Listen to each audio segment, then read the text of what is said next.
Good afternoon to everybody. We'd like to thank David Fried for sponsoring this short video. It's in commemoration of the Yahrzeit of his father, Moshe Yitzchak ben Chaim Shlomo, Zichrono Livracha, that his neshama should have an Aliyah Began Eden, amongst other things, as a result of the tzedakah, a dedication of his son for the Witherstveld Torah. This coming week, we're going to be celebrating B'ezrat Hashem Yom Haatzmaut, and what I wanted to do is to connect the celebration of Yom Haatzmaut with something with a very well-known theme that appears in the Parsha of Parshiot of Tazria and Metzora. The Torah tells us that when Vayaki Tabo, that when the Jewish people will come to Eretz Israel, then there will be a phenomenon in which their houses, their homes, will be susceptible to Tzaraat.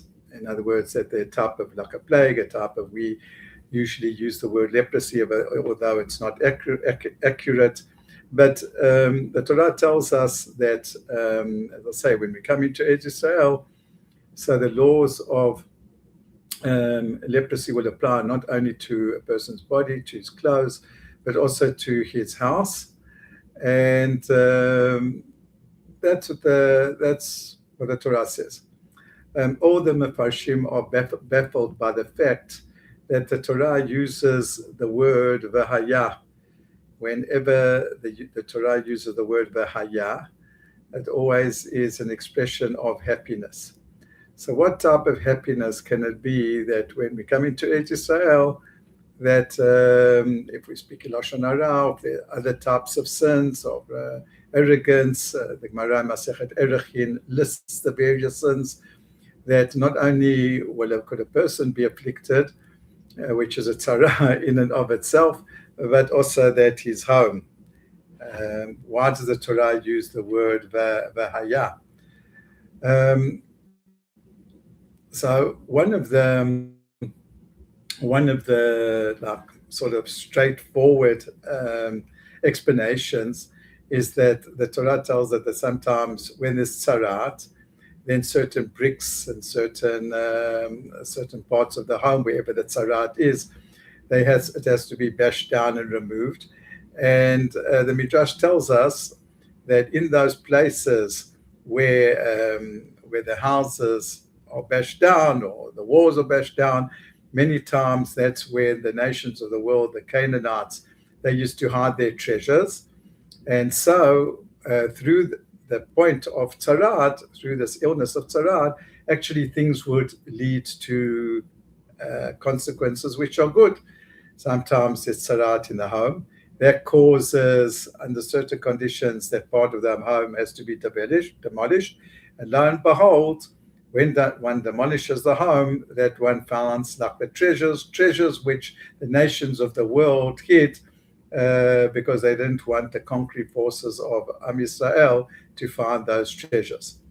But the problem is still, it's an explanation. The problem is, why would Hashem want to give us this gift, these gifts of treasures of the Canaanites when we're conquering now Eretz Israel, as it says, Vayaki tavo al aretz, and it will be when you come to Eretz Israel. Why does HaKadosh Baruch Hu have to give us the gifts in such a strange manner? I mean, that here there's treasures, and instead of somehow like uncovering the treasures through a map or in a nice way, we have to bash down the home. And then not only through bashing down the home or demolishing part of the home, one would find the treasure. So many people have understood this on a homiletical as well as a pshat-like level, a trush level, and that is that Eretz Israel has got the capacity to take things which are negative, things which are tamei, things which are impure, and because of the holiness of Eretz Israel combined with the Torah that we've got, to transform those very things into a source of happiness and a source of a treasure. The whole point that the Torah is trying to say is, yeah, you come into Eretz Yisrael, you are going to encounter things which, because the refinement of Eretz Yisrael, the Kedusha of Eretz Yisrael, so it's going to show a face of Tumah, of impurity, but you should know that's not the end of the story. That you should know that when you come into Eretz Yisrael, behind over here, this Tumah, this impurity, and this having to sometimes demolish structures, be them physical structure, there's always a treasure which lies behind them. So this is the story. This is the great message of the people coming to Eretz Yisrael. And it's interesting that always this Parsha of Tazria and Metzora, they always fall the week before, they fall after of Yom Haatzmaut, because this is what actually is one of the great messages of the greatness of Eretz Yisrael.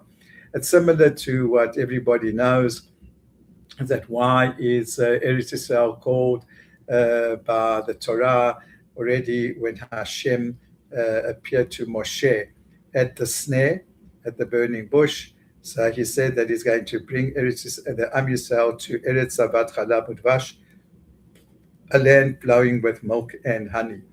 Some people say that milk and honey, the honey is something that comes from insect which is not kosher.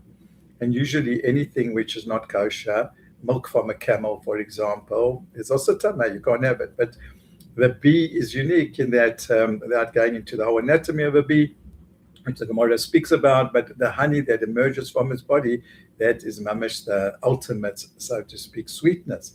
It's like the same idea that when we come to Eretz Yisrael, things on the outside are not difficult. Things are, we have to contend with many spiritual and material, physical challenges, but the Torah is guaranteeing us that with all the negaim, with all the leprosy, there is something that Adarabah can lead ultimately to a treasure. Now, this cannot be done in Chutz La'aretz. The whole concept of leprosy of the houses is only something that applies in Eretz Yisrael.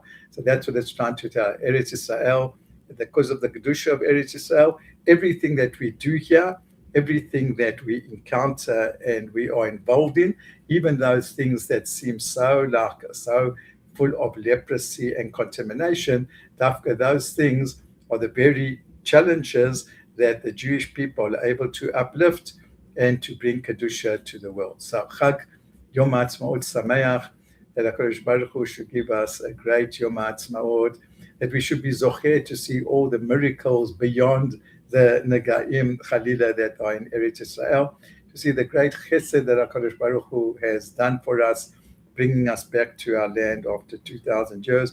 And even though now this Yom Haatzmaut, we're in the throes of Milchamot, but as the Gemara in Masechet Megillah says, the fact that we're able to fight and to have a war, the fact that we're able to go out to war and initiate a war, that in itself is the greatest indication of Geula, of redemption. Chag Sameach to everybody.